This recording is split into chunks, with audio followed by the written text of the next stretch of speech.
But now we're going to want our Favicon image URL. So we're going to go over to websites, click on your website, just edit on the home page. So at this part, guys, you just want to click on any section of the website. So Israel, if you want to click on the big area, yeah, perfect. If you just want to click on that media URL and click on the little photo. And then we're actually going to upload that Favicon logo that you created. So that 500 by 500, and then double click on that photo. So it looks weird, but don't worry about it, guys. We're just going to get the URL. Now you see where it says BG Media and you see that URL, copy all of it and then delete it out of there. Now you can head out. So you're going to want to click on settings. And then you see where it says Favicon URL. You're going to paste that URL that you just copied. And then scroll down and press save. And you see where it says chat widget. We're going to make sure we want to enable that.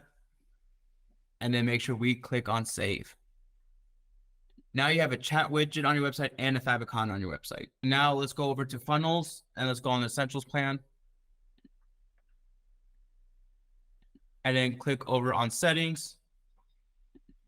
And then we're also going to paste in that URL into the Favicon URL.